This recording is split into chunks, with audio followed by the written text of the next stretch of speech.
오늘은 시편 1편 말씀 우리 함께 보겠습니다. 1절에서 6절인데요. 한 절씩 교독하겠습니다. 복 있는 사람은 악인들의 꾀를 따르지 아니하며 죄인들의 길에 서지 아니하며 오만한 자들의 자리에 앉지 아니하고 오직 여호와의 율법을 즐거워하여 그의 율법을 주야로 묵상하는도다. 그는 시냇가에 심은 나무가 철을 따라 열매를 맺으며 그 잎사귀가 마르지 아니함 같으니 그가 하는 모든 일이 다 형통하리로다. 악인들은 그렇지 아니하며 오직 바람에 나는 겨와 같도다. 그러므로 악인들은 심판을 견디지 못하며 죄인들이 의인들의 모임에 들지 못하리로다. 무릇 의인들의 길은 여호와께서 인정하시나 악인들의 길은 망하리로다. 아멘. 오늘부터 시편 말씀을 묵상하겠습니다. 오늘은 우리에게 아주 익숙한 시편 1편 말씀 함께 말씀을 나누도록 하겠습니다. 여러분, 원어 성경으로 시편이라는 책을 딱 펼치면 책 제목이 저렇게 두 단어로 되어 있습니다. 한쪽에는 라틴어로 푸살미, 라틴어는 로마 제국 공용어였습니다. 푸살미, 이 푸살미에서 영어 성경에서 시편 할 때는 삼스, P가 이제 영어에서는 묵음이 돼서 삼스라고 하는 영어 성경에 PSALMS라고 하는 것이 저 푸살미에서 나온, 라틴어에서 나온 영어고요. 그래서 시편 할 때 푸살미, 그리고 이 시편 책 제목을 한쪽에서는 테힐림 이렇게 되어 있습니다. 테힐림은 이스라엘 말인 히브리어입니다. 히브리어로 테힐림이라고 말할 때 이 단어의 근간이 되는 동사는 할렐루야 할 때 할랄입니다. 할랄 하면서 그걸 명사로 해서 복수 형태로 만들어서 찬양하다, 자랑하다, 할랄이 그런 뜻인데 찬양들. 근데 할랄을 복수 형태로 만드는 게 두 가지 방법이 있는데요. 하나는 테일로트, 여성 명사거든요. 그래서 테일로트 하는 게 맞는데, 이러면 찬양들 시편이 150개잖아요. 그 150개 하나하나 다 모여서 여러 개의 찬양들이 모인 찬양들, 이게 테일로트인데, 테일림 하면 복수이기는 한데 150개 여러 찬양들을 하나로 묶어서 하나하나 개별에 강조점을 둘 때는 테일로트라고 하는데, 그냥 전체로 하나로, 여러 개지만 하나로 묶어서 찬양, 이런 식으로 복수 형태로 쓰면 테일림 이렇게 말합니다. 그래서 테일림이라는 말은 찬양들이고요. 푸살미라는 것은 푸살모스라는 그리스 헬라 말에서 나온 단어인데, 푸살모스는 어떤 줄을 손으로 잡아 다니는 거예요. 잡아당기다. 하프같이 현악기로 된 줄을 손으로 잡아당기면서 악기를 연주하는, 그게 이제 푸살미고, 후대로 가면 푸살미 하면 이것도 복수 형태인데요. 푸살미 하면 현악기를 이렇게 반주하면서 부르는 노래.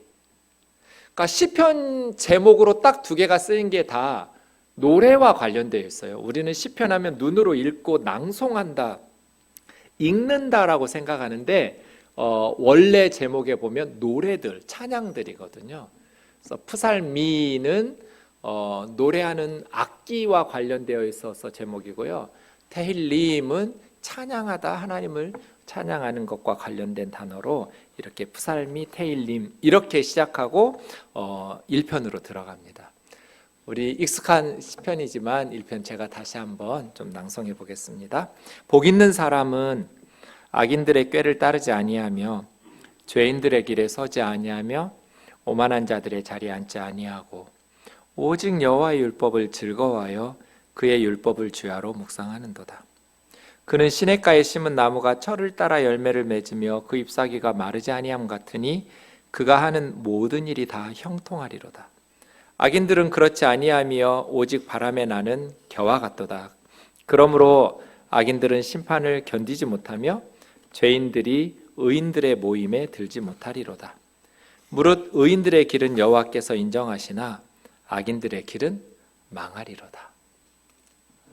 원래는 노래로 불러야 되는데 제가 시편 1편 노래들이 많이 있어서 좀 검색해 봤더니 합창곡이거나 너무 어려워서 회중이 따라 부르기는 좀 쉽지 않더라고요. 그래서 시편은 노래인데 푸살미, 테힐림인데 그냥 낭송을 좀 해봐서 좀 아쉽기는 합니다. 제가 오래전부터 꼭 해보고 싶은 설교가 있었습니다. 그런데 못했어요. 몇 번 고민은 하다가 포기하고 있던 설교 방식이 있어요. 25년 동안 전에 섬기던 교회에서는 청년부만 했기 때문에 청년들에게 많이 훈련시켜서 청년들하고는 그런 설교를 많이 자주 했었는데, 장년부 개척하면서 장년부 사역하면서는 그렇게 해보지를 못했어요. 근데 오늘 한번 해보려고요. 오늘은 어떻게 설교를 할 거냐면 이렇게 설교를 할 거예요. 원문을 강독할 거예요. 그래서 히브리어로 되어 있는 성경을 강의하면서 오늘 설교를 대신하려고 해요. 왜냐하면 모든 언어는 다른 언어로 번역하면 뜻이 변형돼요.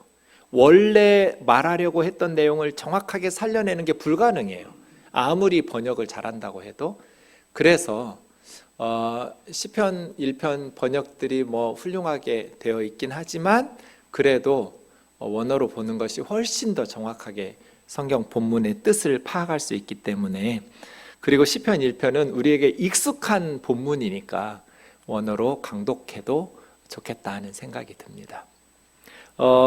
헬라 말은, 히브리 말은 우리하고 쓰는 순서가 달라요. 그래서 첫 단어가 르샤임이 아니에요. 왼쪽에서 오른쪽으로 쓰는 게 아니라 왼손잡이가 좋도록 히브리어 이스라엘 말은 오른쪽에서 왼쪽으로 써나가요. 그래서 시편의 첫 단어는 아슈레예요. 아슈레. 행복이라는 단어, 명사예요.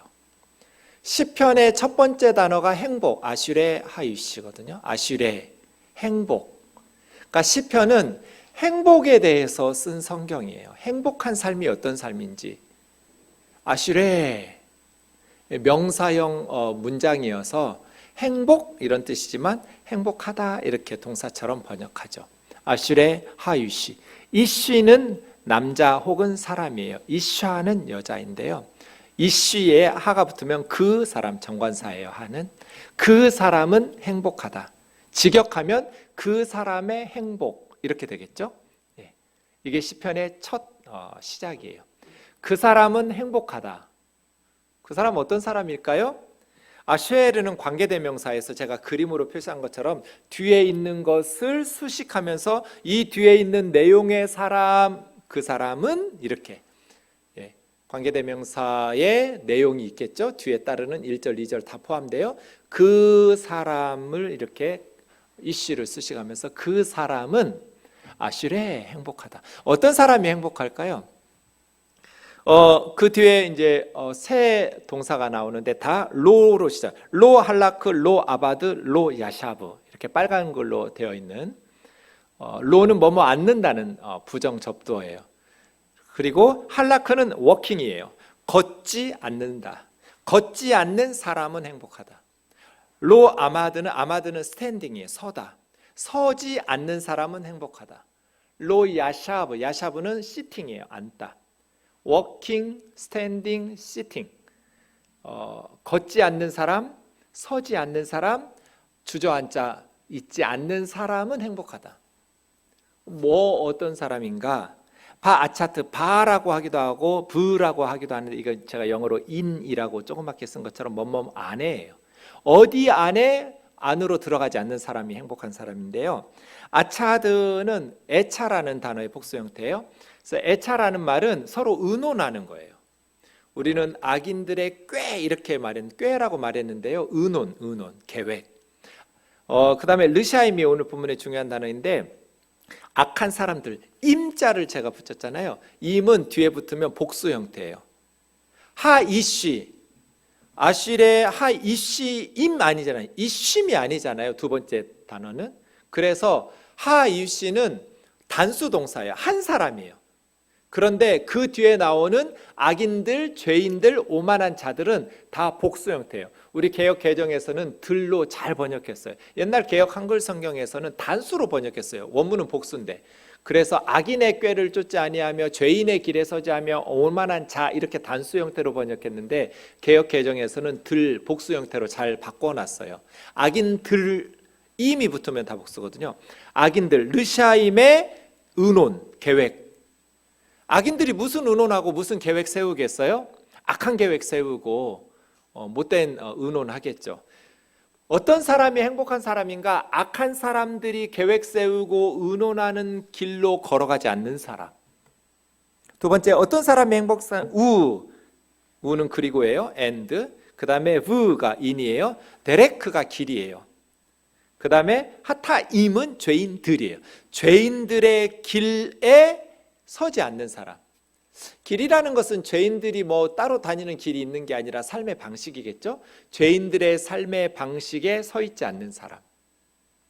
그 다음 오만한 사람들, 모샤브는 야샤브, 안따의 동사니까 앉는 곳, 자리예요.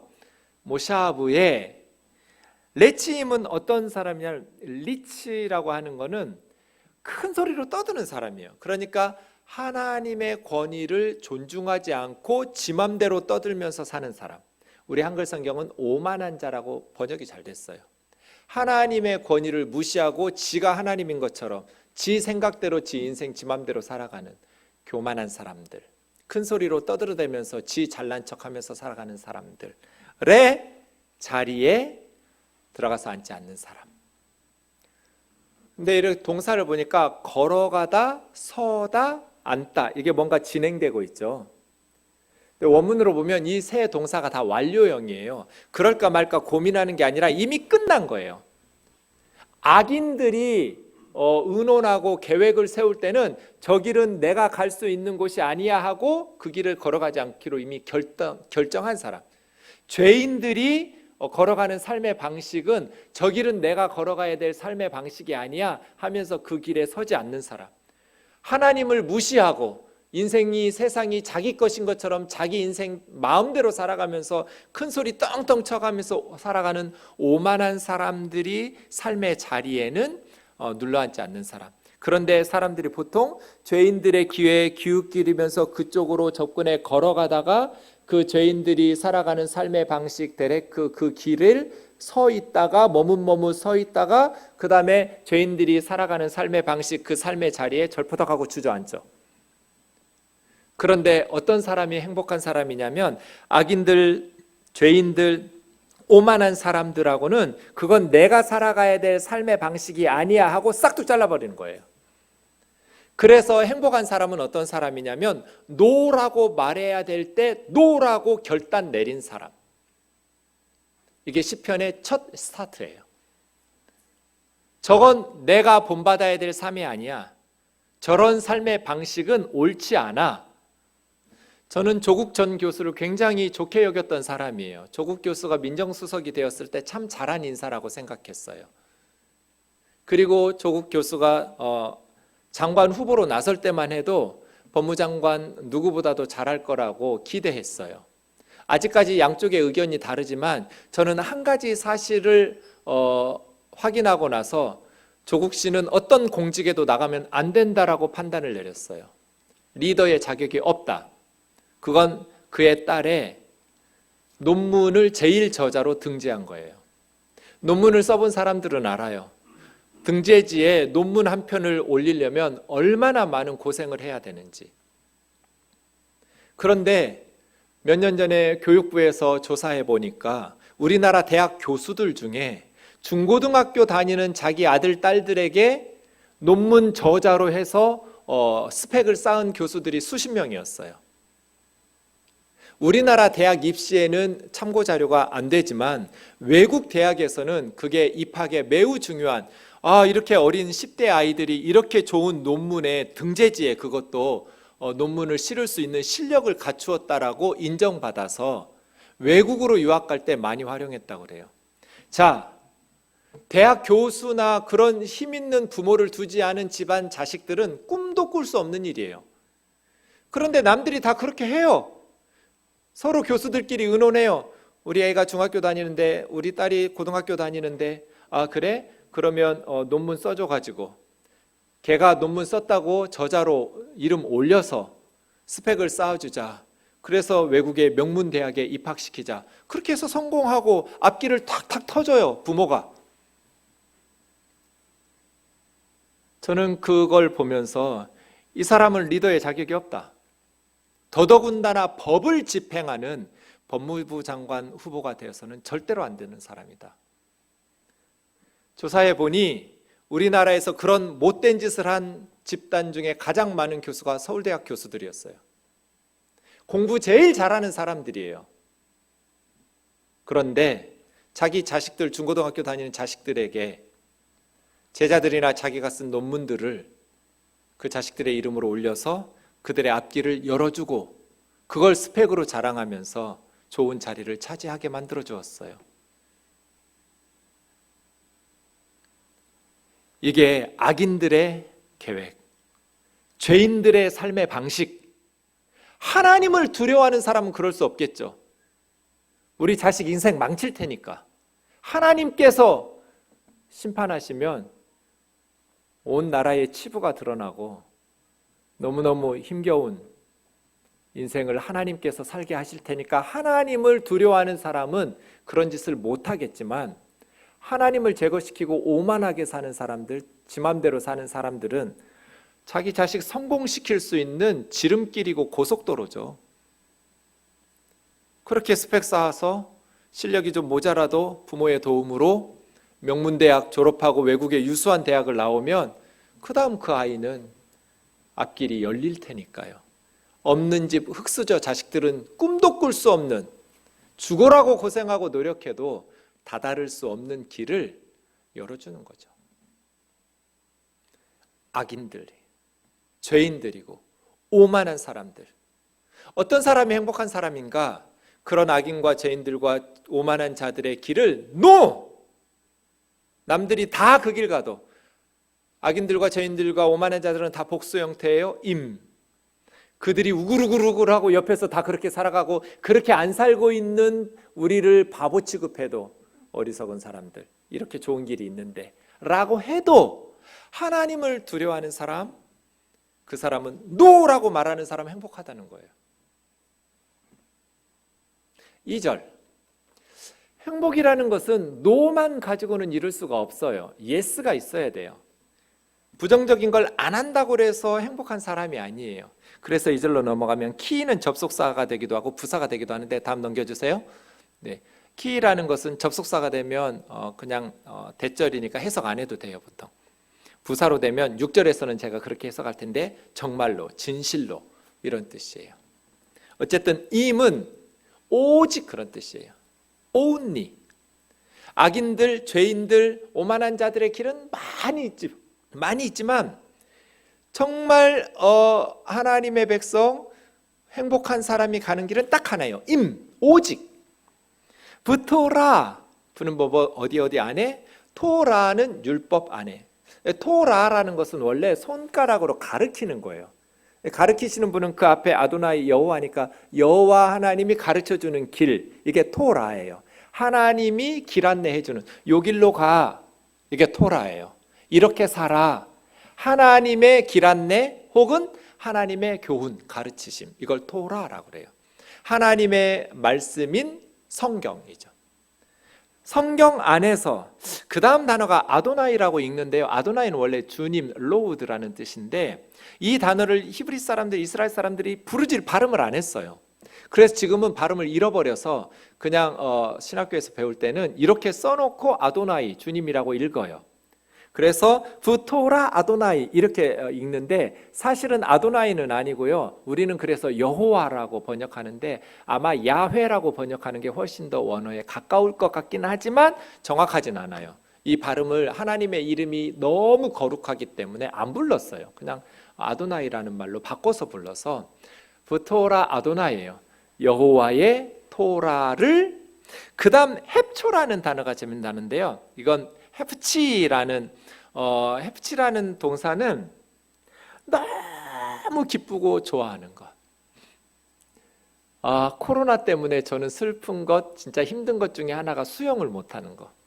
전 새벽 예배 끝나면 날마다 수영을 하거든요. 1시간씩. 너무 재밌어요.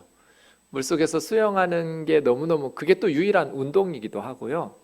그렇게 해서 재밌게 아침에 딱 수영 끝나고 샤워하고 하루를 시작하면 상쾌하게 시작하는데 코로나 때문에 수영장이 폐쇄됐어요. 그리고 맨날 문자가 와요. 연기.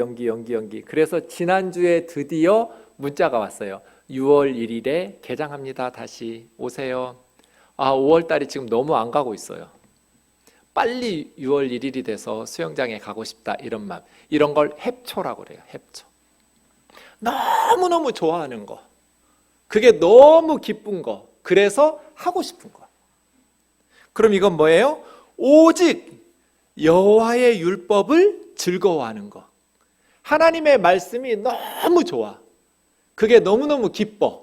그래서 막 하나님의 말씀 토라를 막 하고 싶어.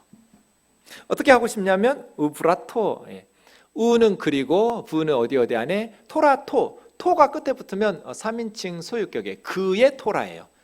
그러니까 그분의 토라를, 그러니까 하나님의 토라죠. 하나님의 말씀을 예흐게라는 말은 하가라는 말인데요. 하가라는 동사는 원래 짐승들이 소리 내는 거예요. 비둘기가 구구구구구구 하면서 모이 먹잖아요. 구구구구구 이런 소리. 이걸 하가라고 그래요.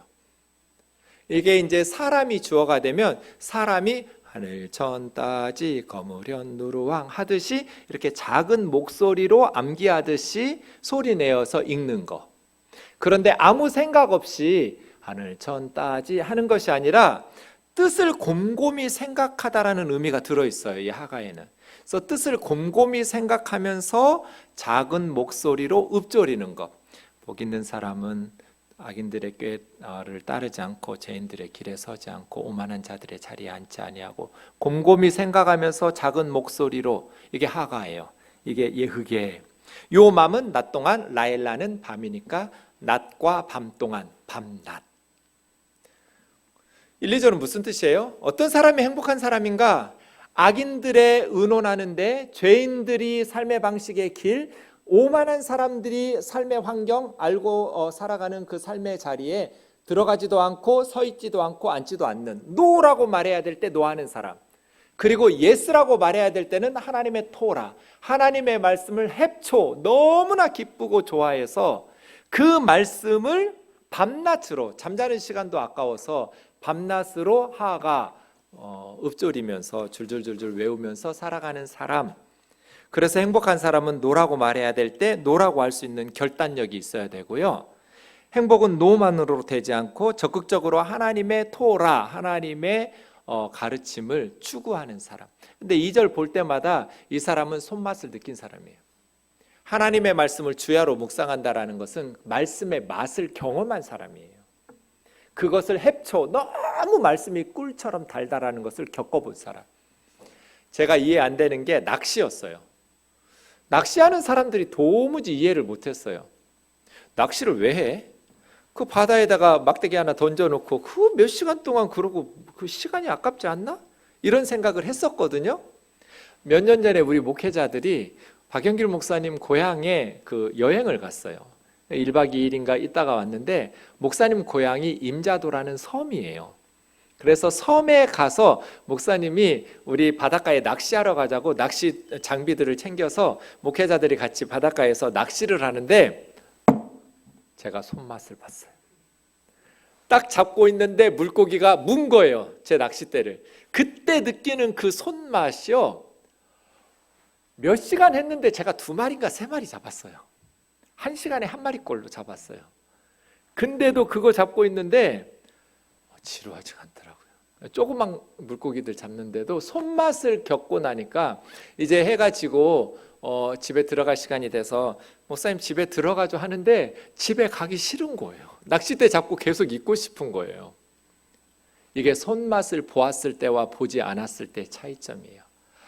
알아요. 이제는 그 맛에 낚시들을 하시는 거구나. 오래 기다리고 있지만 손맛에 딱 걸리는 그 손끝의 느낌? 2절에 이 사람은요, 하나님의 토라, 율법의 손맛을 본 사람이에요. 그래서 저는 기도해요. 하나님, 우리 청년들이 하나님의 말씀의 손맛을 보게 해달라고. 성경이 얼마나 맛있는, 얼마나 재밌는, 얼마나 우리를 기쁘게 하는 행복한 책인지. 설교해야 되니까 억지로 밤에도 자지 못하고 연구하는 거 아니고요. 아니면 교회에서 리더 모임 하면서 숙제에 가야 되니까 소그룹 모임에 숙제 내줬으니까 이런 식으로 숙제하듯이 하는 말씀 묵상이 아니에요. 2절은 햅초 손맛을 본 사람이에요. 그래서 주여, 우리 교우들에게 하나님의 말씀의 맛, 손맛을, 여러분, 아이들이 입맛 없이 잘 안 먹으면 애가 병약하게 자라요. 그런데 아주 음식을 맛있게 먹으면서 운동하면서 사는 아이들은 쑥쑥쑥쑥 잘 건강하게 성장해요. 영적으로도 마찬가지예요. 하나님의 말씀을 맛있게 먹는 사람들은 영적으로 성장해요. 그런데 하나님의 말씀이 입맛이 하나도 없듯이 그렇게 신앙생활을 하는 분들은 영적으로 병들고 빈약하고 그렇게 살 수밖에 없어요. 그래서 여러분, 이 기도 하셔야 돼요. 하나님, 제가 설교를 들을 때, 큐티를 할 때, 성경을 읽을 때 손맛을 보게 해주세요. 하나님의 말씀의 맛을 깨닫게 해주세요. 이 말씀이 얼마나 달고 맛있는지를 느끼게 해주세요. 중요한 기도 제목이고, 우리 교우들이 그렇게 하나님의 말씀의 맛을 보았으면 좋겠어요.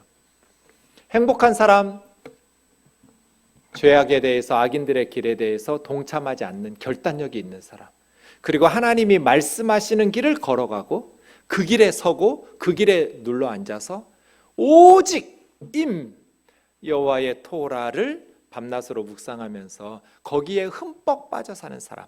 왜 이 사람이 행복한 사람인지를 3절에서 말해줘요. 워하야, 워는 그리고, 하야는 비동사예요. 뭐뭐 될 거다. 그 사람이 왜 행복한 사람이냐면 그 사람은 될 거거든요. 어떻게 돼요? 그 에츠, 그는 뭐뭐처럼이고요, 에츠는 나무예요. 나무처럼 될 거라고, 그 사람은. 그런데 어떤 나무냐면 샤툴, 심은 나무예요.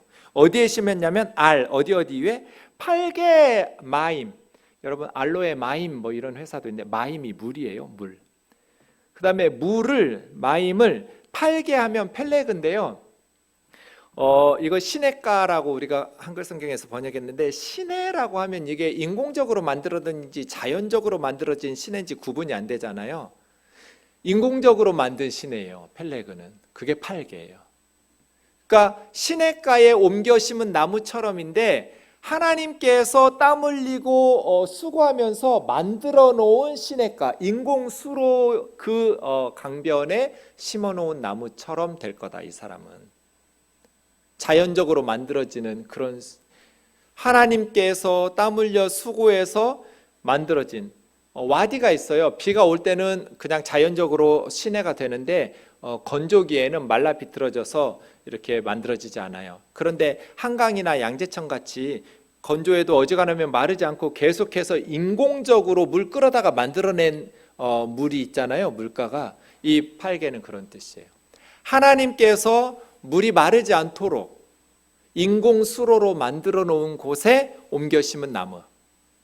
그래서 그 나무는 아쉐르, 관계대명사 나오고요, 피르요는 열매예요. 그의 열매가 제때 그의 때 맺힌다. 그리고 알레후는 잎사귀예요. 이파리가 잎볼, 마르지 않는다. 열매가 철마다 제때 맺히고 잎사귀가 마르지 않는 물가에 심어 놓은 나무처럼 될 것이다. 그건 뭐예요? 워콜, 그리고 모든, 콜은 모두예요. all. 아세르 야세는 그가 행하는, 그가 하는 모든 것, all이. 야칠리아흐는 잘 될 거다, 형통할 거다. 그러니까 물가에 심어 놓은 나무가 철마다 열매를 맺히고 이파리가 마르지 않는 것처럼 그가 하는 모든 것이 다 잘 될 거다. 그래서 행복한 사람이에요. 그래서 1, 2, 3절을 요약하면 이렇게 되겠어요? 악인들의 의논 계획에 가지 않고, 죄인들의 길에 서지 않고, 오만한 자들의 자리에 앉지 않고, 오직 여호와의 율법에 그의 즐거움이 있어 그 율법을 밤낮으로 읊조리어서 자신의 열매를 제때 맺고 자신의 잎이 마르지 않는 물가에 심은 나무처럼 되어 행하는 모든 것이 잘 되는 사람은 행복하다. 직역하면 이렇게 될 것 같아요. 하나님께서 수고해서 만들어 놓은 강가에 심겨놓은 나무처럼 마를 일이 없어요. 물가 옆에서 잎사귀가 마르지 않아요. 저한테 화분을 사주면 다 죽여 먹어서 제가 늘 미안했어요. 그래서 시냇가에 심은 나무의 반대말이 정 목사님에게 팔린 나무라고. 갖다 주면 죽여 먹으니까. 근데 제가 이번에 코로나 지나면서 교회를 단장하면서 화단을 하나 이 공원으로 넘어가는 길에 만들었어요. 그래서 그때 마침 또 드라마가 있었어요. 사랑의 불시착이라고. 현빈하고 손혜진이 그랬어요. 나무에게 하루에 좋은 단어 10가지씩 불러주면 나무가 잘 큰다고. 그래서 제가 요즘 날마다 그거 하고 있어요. 화단 앞에 딱 서가지고 제가 좋아하는 단어 10개씩 말해줘요. 예수님, 복음 뭐 이렇게 얘기해가면서. 그러면서 알았어요. 좋은 단어 10개씩 말하면 그 말 듣고 나무들이 잘 크는 것이 아니라 그런 애정을 가지고 날마다 돌아보니까 잡초도 뽑아주고 얘한테 뭐도 필요하겠다 하면서 거름도 주고, 특별히 물을 주면 애들이 살아나는 걸 알았어요. 요즘 굉장히 가물었었는데 여러분 이제 나가보시면 어제 비가 와서 나무들이 아주 위로 쭉쭉 섰어요. 축 처져 땅에 붙어 있었거든요. 근데 제가 물을 주고 나서 조금 시간 지나고 가면 애들이 위로 솟아 있어요. 참 신기하더라고요. 이번에는 죽이지 않을 것 같아요. 물가에 심어놓은 나무는 마르지 않아요. 말라 비틀어질 일이 없어요. 양분과 수분을 빨아들이면서 열매를 맺어요. 꽃을 피우죠. 하나님 살아계시잖아요. 제가 뜬들교회에 있을 때 한 달에 800만 원씩 월세를 냈어요. 아마 이번 코로나 때 이쪽으로 오지 않았으면 예배당에서 예배는 못 드리더라도 건물주에게 매달 800만 원씩은 줬어야 될 거예요. 그때 무슨 일이 있었냐면 우리 노회 안에 사랑의 교회가 있었어요. 사랑의 교회는 우리 한국교회의 자랑이었어요. 그런데 담임 목사님 바뀌면서 한국교회 골칫덩어리가 됐어요. 목사가 논문을 표절하고 자꾸 거짓말하고 불법을 자행하니까 교회 안에서 목사님 회개하라고 개혁을 촉구하는 성도들이 발생했어요. 노회에서 악인들이 의논하기 시작했어요. 목사를 반대하다니. 그러면서 그 장로님들, 권사님들, 집사님들을 수십 명을 출교시켰어요. 출교는 기독교의 권징 중에 가장 강력한 처벌이에요. 기독교인 아니라고 출교시키는 거예요.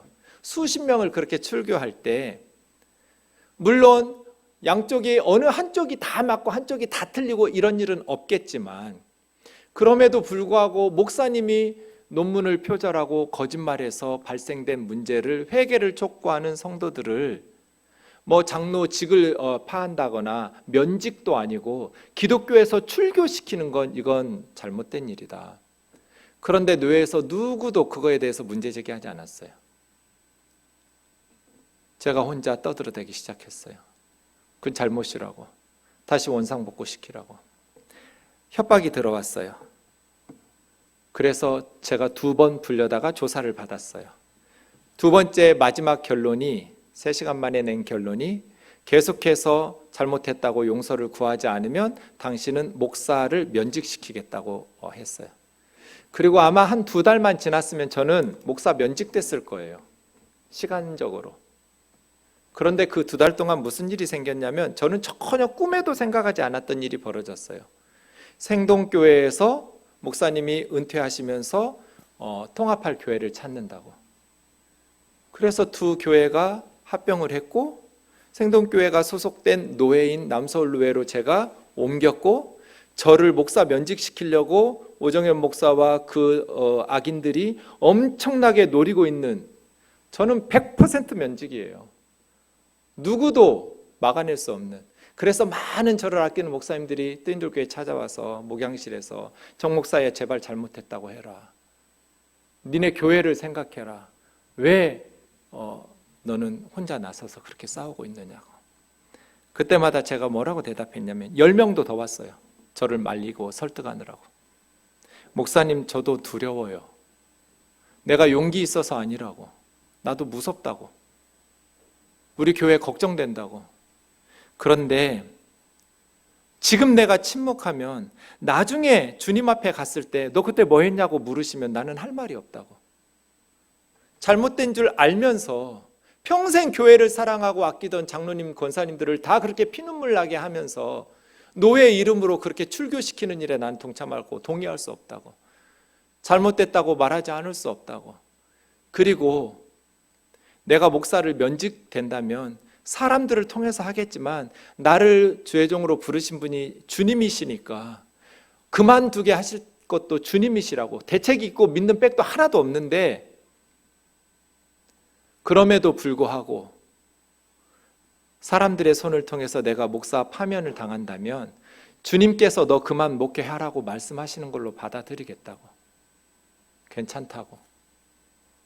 라고 말하고 돌려보내고 그랬어요. 그런데 그 2달 안에 저를 그렇게 우는 사자처럼 잡아먹으려고 하는, 그렇게 너 이제 죽었어 하고 있는 목사들이 우글거렸는데 아주 하나님께서 생동교회로 소프트하게 싹 올려가지고 지금도 목회를 하고 있네요. 800만 원씩 월세 냈었는데 생동교회는 이자를 600만 원밖에 안 내더라고요. 또 조금 시간이 지나고 나니까 제2금융권에서 1금융권으로 지난달에 바꿔가지고 이제 300 얼마밖에 안 내요. 악인들의 의논과 결정에 걸어가지 마라. 죄인들이 가는 삶의 방식에 서 있지 마라. 하나님을 무시하고 오만하게 살고 사는 사람들의 삶의 환경과 그 오만한 자들의 잔치에서 정착하려고 하지 마라. 오직 하나님의 말씀하신 대로 그 말씀을 기뻐하고 즐거워하면서 하나님의 말씀대로 순종하면서 살면 하나님께서 시냇가로 옮겨 심어서 철마다 때마다 열매를 맺고 잎사귀가 마르지 않는 그런 나무처럼 행하는 모든 일을 다 잘되게 해줄 거라고. 아멘이시죠? 하나님 살아계시잖아요. 하나님을 신뢰한다면, 하나님이 살아계신다고 말하면서도 그렇게 세상 사람들의 방식으로 잘못된 줄 알면서 양심을 스스로 세뇌시켜서 남들도 다 그러는데 해가면서 그렇게 살 수는 없잖아요. 오늘 어버이 주일이에요. 제가 개척할 때 정말 힘들었거든요. 제일 힘든 건 돈이 없어서 힘들었어요. 이건 현실이니까. 그런데 개척하고 어느 정도 자리가 잡고 한 10년이 지났을 때 어머니한테 갔는데 어머님이 갑자기, 참 말이라는 게 듣지 않았으면 좋았겠다 싶은 말들도 있어요. 살다 보면 어머니의 그 말씀을 안 들었다면 제가 그런 생각을 안 했어요. 한 번도 해본 적이 없어요. 근데 어머니의 말씀을 듣고 나니까 그 생각이 시작됐어요. 어머님이 뭐라고 말씀하시냐면, 준경아, 내가 요즘 생각하는데 내가 왜 그랬나 싶다. 너 개척교회 시작해서 정말 힘들었을 텐데 한 번도 니네 교회에 헌금을 한 적이 없다. 엄마도 이해가 안 돼. 내가 누구한테 너희 누이들한테는 도움이 필요하다고 그래서 몇백만 원도 주고 몇천만 원도 도와주고 했는데 어떻게 제일 힘들게 살 너한테는, 니네 교회한테는 10만 원도 헌금할 생각을 못 했는지 모르겠다. 10년 넘게. 미안하다 하시는 거예요. 저도 그런 생각을 안 해봤는데 듣고 나서 집에 오니까 열받는 거예요. 저 진짜 돈 없어서 진짜 힘들었거든요. 개척교회 할 때. 근데 어떻게 우리 엄마는 잘 살고 있는 딸들은 몇백만 원, 몇천만 원씩 도와주고 나는 10만 원도 헌금을 안 할 수가 있어요? 엄마들 대답해 보세요. 그러면 돼요, 안 돼요? 그래도 돼요? 이게 너무 속상한 거예요. 서운해. 어떻게 우리 엄마는 하나밖에 없는 아들한테, 아들이든 딸이든 누구에게나 제일 고생하면서 내가 얼마나 힘들었는데 어쩌면 우리 교회에 10만 원도 헌금을 안 하고 10년 동안 한 번도 헌금을 안 할 수가 있어? 너무 서운해. 그러면서 막 화가 나더라고요. 동생은, 누나들은 잘 사는데 조금만 어렵다는 말만 해도 그렇게 엄마 돈으로 지원해주고 나는 제일 가난하고 제일 힘들게 개척교회 하고 있는데 나한테는 우리 엄마는 어쩌면 그렇게 한 번도. 근데 제 원칙 중에 하나가 그날을 넘기지 말자가 있어요. 이런 미움과 불평이 생길 때 그날 다음날 아침까지 끌고 가지 말자. 그냥 그날 밤을 세워서라도 해결하고 끝내고 가자, 하나님 앞에서. 그날도 집에 와서 그런 생각했어요. 너무 화가 나요. 진짜 너무 서운했어요. 근데 하나님 앞에서 그런 생각했어요. 하나님, 나 진짜 화난다고. 진짜 엄마한테 너무 서운하다고. 아버지는 돌아가셨고 어떻게 그럴 수 있냐고.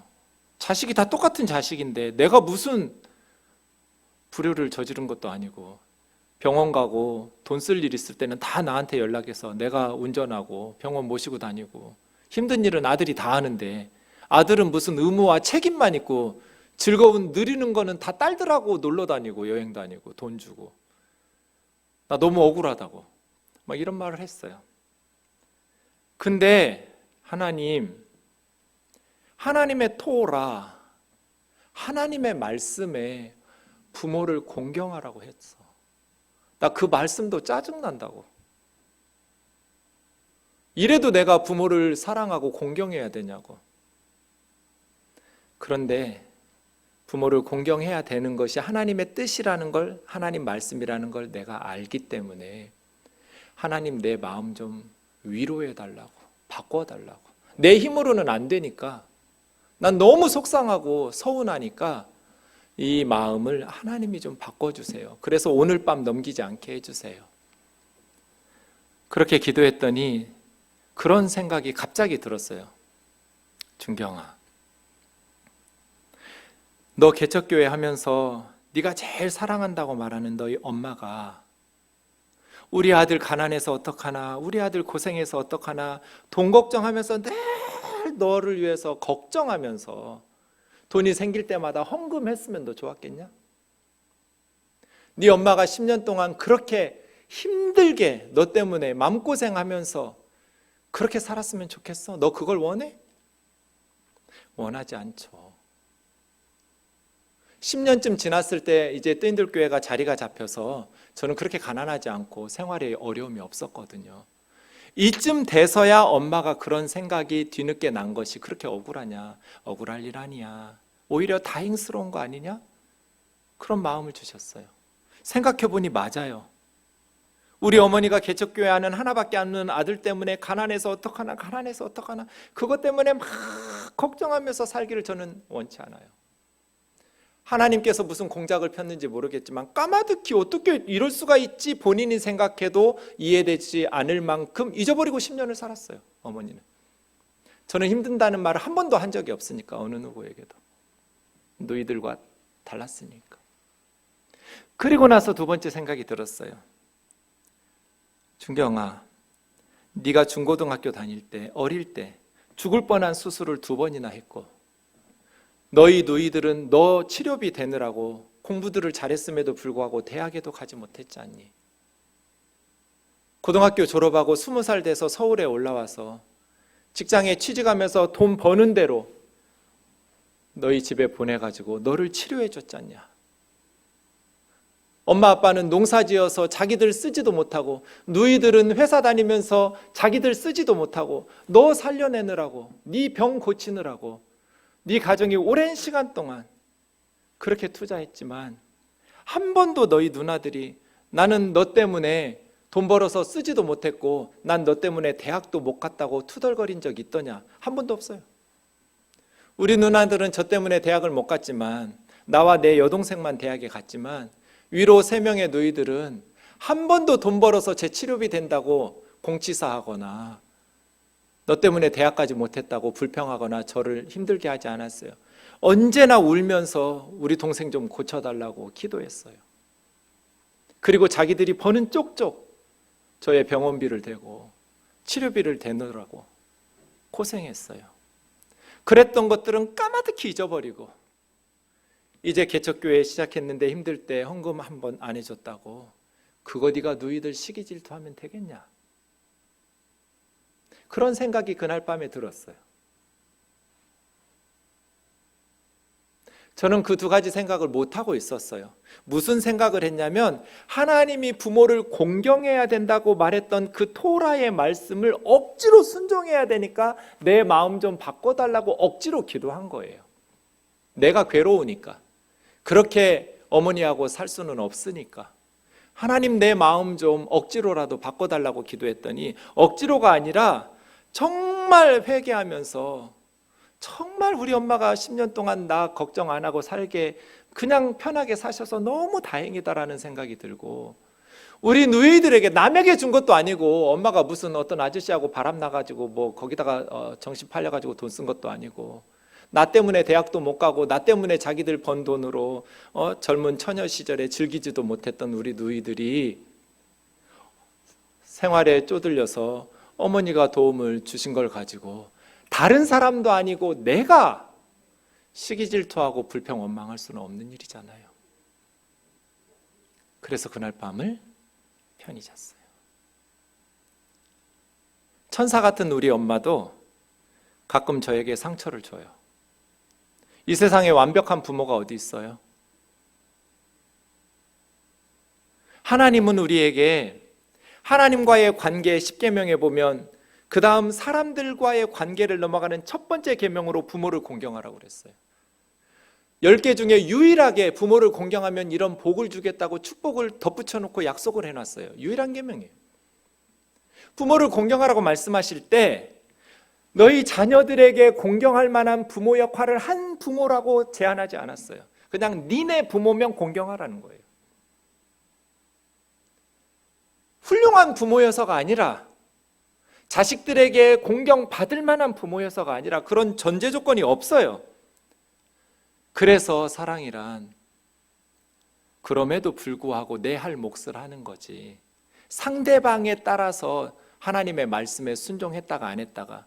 하나님 생각해 보세요. 이런 부모 같으면 순종하라고 공경하라고 하면 안 되죠. 주님 앞에 가서 그렇게 불평할 수는 없잖아요.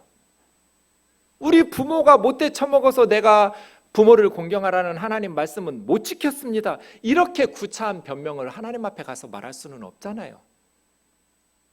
말씀에 순종하지 않은 건 아는 거지. 하나님의 말씀에 순종할 때, 오늘 말씀은 꼭 이런 생각이 들어요. 우리 며느리가 들어야 되는데, 우리 아들, 딸이 들어서 부모에게 좀 효도하고 나한테 잘해야 되는데, 그거 옳지 않다고 제가 1, 2부 때도 설교했어요. 자녀들은 좀 전에 같이 받아들여야 되지만 어떠함에도 불구하고 상처를 생각해내지 말고 부모를 공경하라는 하나님의 말씀에 순종하기로 결단하고 말씀에 순종하는 자녀의 자세가 필요하고, 부모의 입장에서는 그래? 우리 자식들이 나에게 효도하고 공경해야 하나님의 복을 받아? 그러면 우리 자녀들이 나에게 공경할 마음이 우러나도록 내가 잘해야겠다, 이렇게 적용해야죠. 내가 자녀들, 며느리, 사위, 아들, 딸에게 상처 주어서 자녀들의 마음이 상처를 입고 부모를 공경 안 하면 하나님께서 복을 못 주시겠구나. 그러니까 내가 자녀들에게 잘해야겠다, 효도할 마음이 일어나는 부모로 살아야겠다, 이렇게 적용하셔야 돼요. 하나님의 말씀에 순종하도록. 그래서 시냇가에 심은 나무처럼 하나님이 살아계시고 말씀에 순종하려고 결단하고 하나님의 도우심을 구하면 하나님께서 도우시고, 그 이후로 만약에 사탄이 공작을 펼친 것처럼 계속해서 어머니의 말씀을 듣고 지금까지 서운하고 누이들하고 비교하고, 그러면 우리 집이 부모 자식 간이 또 형제지간이 얼마나 불편해지겠어요. 그런데 그날 밤 하나님의 말씀으로, 성령님의 도우심으로 그 악한 길에서 벗어나고 하나님의 말씀에 순종해야 된다라는 강박 때문이었지만, 어쨌든 그 이후로 이어지는 생각들과 변화들을 통해서 우리 누이들이 너무 고맙고 너무너무 감사해서, 나도 어렵지만 지금은 누이들이 어렵다고 하면 제가 가장 많은 돈을 내놓거든요. 고마우니까. 이게 작은 차이 같은데 하나님의 말씀에 순종하려는 마음을 가지면 성령님께서 깨우치시고 인도하시고, 내 마음을 바꿀 수 없지만 하나님께서 바꿔주셔서 시냇가에 심은 나무처럼 그가 하는 모든 일이 형통하도록 하나님께서 인도하신다. 4절부터는 짧게 보겠습니다. 로켄 이 같지 않다. 하 르샤임 악인들, 그 악인들은 이 시냇가에 심은 나무와 같지 않다. 키 접속사고요. 임 암모츠. 캄모츠라는 말은 지푸라기 같은 거예요. 겨나 왕겨나 날아가는 건불 같은 거. 그렇게 모츠 같이, 지푸라기 같이, 아세르피드벤투, 이 말은 날려서 흩어지고 날아다니는, 그리고 뿔뿔이 흩어지는. 루아흐는 영혼이라는 뜻도 있지만 기본적으로는 바람이에요. 바람이 불면 날아가서 뿔뿔이 흩어지는 쭉정이처럼, 지푸라기처럼 악인들은 그렇게 될 것이다. 의인들은 시냇가에 심은 나무는 바람이 불어도 날아가지 않아요. 열매 맺고 잎사귀가 마르지 않아요. 그런데 쭉정이는 바람이 불면 날아져서 흩어져요. 악인들이 형통한 것 같고 빨리 성공한 것 같지만 결국 악인들은 바람에 날려 흩어지는 지푸라기 같은 것이다. 5절에 알켄, 그러므로 로 야쿠무, 쿰이 서다예요. 달리다, 굼, 서다, 스탠딩. 서지 못한다. 로, 서지 못한다. 악인들은 서지 못한다. 르샤임. 악인들은 설 수 없다. 언제? 밤은 어디 안에서 미슈파트가 재판이에요. 심판대 앞에서 설 수 없다. 고대 사람들은 피고소인은 재판장 앞에서, 왕 앞에서 엎드려서 재판받아요. 엎드려 있다가 선다, 세워준다라는 건 뭐예요? 네가 의롭다, 너는 죄가 없다, 선다예요. 근데 재판장에서 서지 못한다는 건 뭐예요? 너는 죄인이라는 거예요. 하나님의 심판대 앞에서 서지 못한다.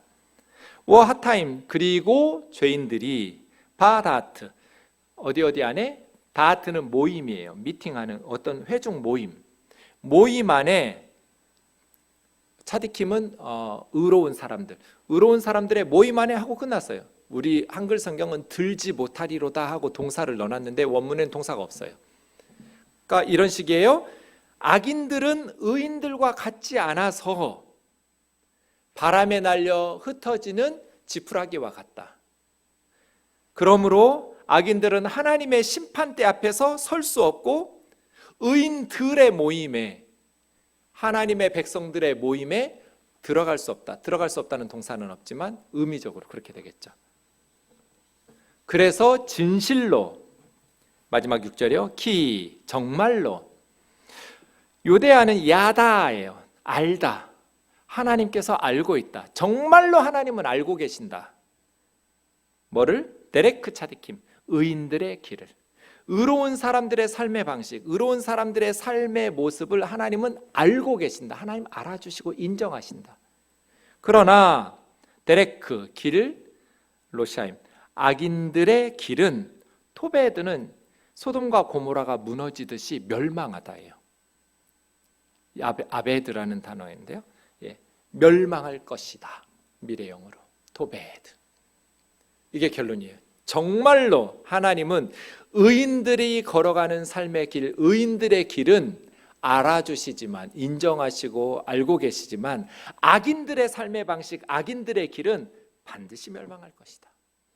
그래서 4, 5, 6절은 이렇게 되겠어요. 그러나 악인들은 이와 같지 않아서 시냇가에 심은 나무와 달라서 바람에 날려 흩어지는 겨와 같다. 그러므로 악인들은 심판에서 서지 못하며 죄인들은 의인들의 모임에 들어가지 못한다. 정말로 진실로 의인들의 길은 여호와께서 알고 계시지만 악인들의 길은 멸망할 것이다. 그러니까 시편 1편이에요. 그럼 시편 1편은 데레크, 두 개의 길 이야기예요. 6절에도 나오지만 의인들의 길, 악인들의 길. 데레크 차디킴, 의인들의 길과 데레크 로샤임, 악인들의 길. 우리 인생길에 두 개의 길이 있어요.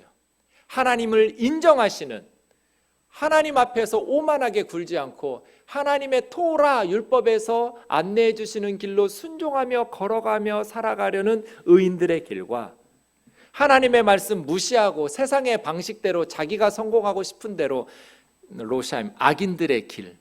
그런데 결론이 뭐예요? 하나님의 길은, 그들의 길은 하나님께서 알아주시고 알고 계시고 악인들의 길은 멸망할 것이다.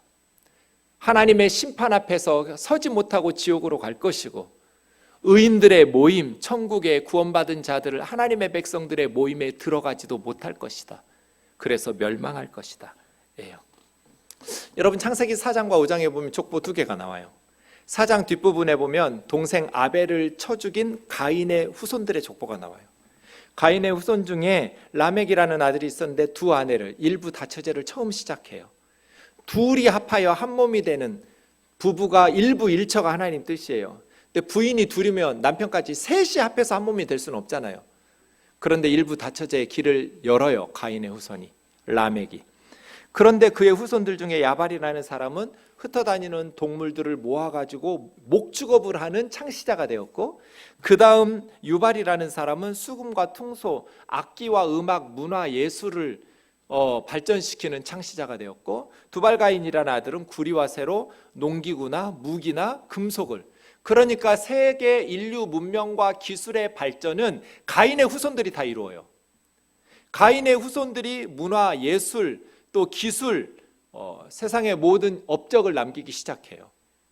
그런데 가인의 족보에는 빠진 게 있어요. 5장에 보면 셋의 후손, 죽임을 당한 아벨 대신 태어난 셋의 후손들은 이런 식이에요. 셋은 105세에 에노스를 낳았고, 에노스 낳고 807년 지내며 자녀들을 낳았고 912세를 살고 죽었다. 한 사람의 이름이 3번씩 나와요. 나이가 몇 살에 후계자를 낳았고, 낳고 나서 몇 년 살았고 몇 년 살았다 했는데, 산 게 그냥 자녀들 낳았다라고 살다가 죽었다는 말밖에 없어요. 무슨 위대한 업적을 남겼다는 말이 하나도 없어요. 가인의 후손들은 인류 역사, 문명 발전, 기술에 엄청난 업적을 남기면서 부귀영화를 누렸겠죠. 그에 비해서 셋의 후손들은 애들 낳았다, 그리고 살다가 죽었다, 살다가 죽었다, 요거밖에 없어요. 그 다음 에노스 얘기도 그래요. 몇 살에 개난 낳고 몇 살 후에 살면서 자녀들을 낳고 또 몇 살에 살다가 죽었다. 그 두 족보의 극명한 차이. 가인의 후손들은 세상에서 존경받고 부러워하는 삶을 살았을지 모르겠지만 하나님께서 한 사람도 나이를 기록해 놓지 않았어요. 하루하루 세지 않았어요. 몇 살까지 살았는지 몰라서가 아니에요. 고대인들 다 알았겠죠. 유명한 사람들이니까. 더 잘 알려진 사람들이에요. 그럼에도 불구하고 성경에는 한 사람도 나이를 써놓지 않았어요. 그에 비해서 자녀들을 낳았으며 살고 죽었다 살고 죽었다라고 하는 셋의 후손들, 믿음의 후손들은 한 사람의 3번씩 나이를 집어넣어놨어요. 하나님께서 하루하루 가치 있게 세고 계시고 의미 있게 카운팅하고 계셨어요. 비록 세상에서는 악인들의 꾀가 더 성공하고 죄인들의 길이 더 형통하고 오만한 사람들의 삶이 더 인기 있을지 모르겠지만, 그 길은 하나님의 심판을 견디지 못하고 의인들의 모임에 들지 못하는 멸망의 길이다. 그에 비해서 남들이 알아주지도 않는 소시민적인 서민의 삶일지 모르지만, 살다 죽고 애들 낳고 평범한 위대한 업적하고는 거리가 먼 그러한 평범한 살인민 것 같아도 하나님께서 주목하고 계시고 기뻐하시고 하루하루를 의미 있게 받아주셨다. 의인들의 길은 여호와께서 인정하시나 의인들의 길은 하나님께서 알아주신다. 하나님만 알아주면 되죠. 내 아내도 나를 모를 때가 많더라고요. 지난주에 제 아내가 이를 뽑았어요. 썩은 이를 뽑고 임플란트 한다고. 되게 아프잖아요. 제가 치과 가라고 계속 졸랐는데도 치과 가는 게 두려우니까 안 가고 하다가 이제 뽑아야 될 지경에 이르렀어요.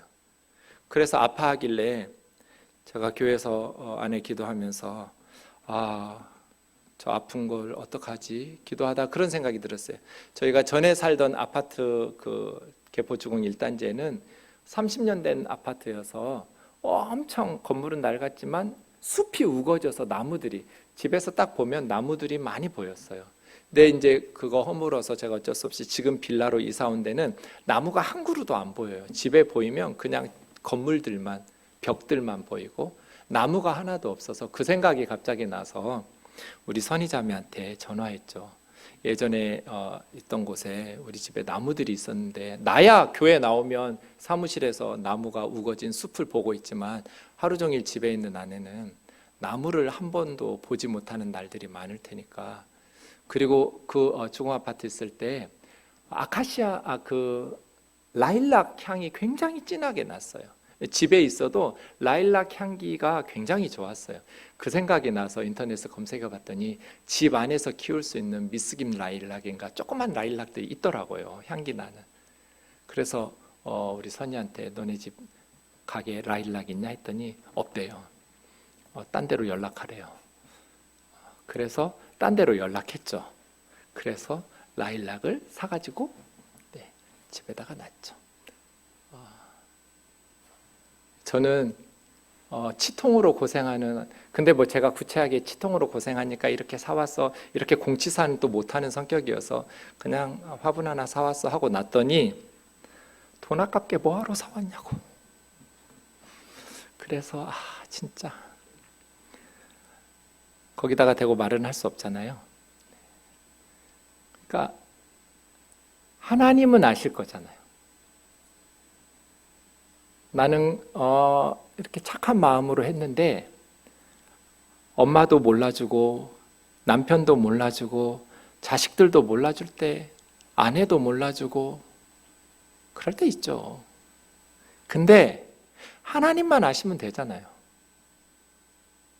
하나님만 내 마음을 알아주면 되잖아요. 잘했다. 하늘에서만, 하나님께서만 잘했다 하고 인정해 주시면 되잖아요. 우리가 사는 삶이 뭐 신문에 한 줄도 안 나고 뭐 유명한 연예인도 아니고 우리가 그냥 살다 죽고 애들 낳다가 살다 죽어요. 아무도 몰라요. 남편도 모르고 아내도 모를 때도 많아요. 그런데 꼭 알아줘야 되는 건 아니고 그냥 하나님만 아시면 되죠. 하나님만 내 마음을 알아주시면 되지. 그렇게 하루하루 살면 되죠. 시편 1편은 하나님께서 알아주시는 길을 걸을 것인가? 결국 끝에 가면 멸망할 길을 걸을 것인가? 하나님의 심판에 서지 못하고 의인들의 모임에 들어가지 못하는 세상 사람들이 많이 걸어가는 그 악인들의 길을 걸을 것인가? 우리에게 질문을 던지고 있는 시편이에요.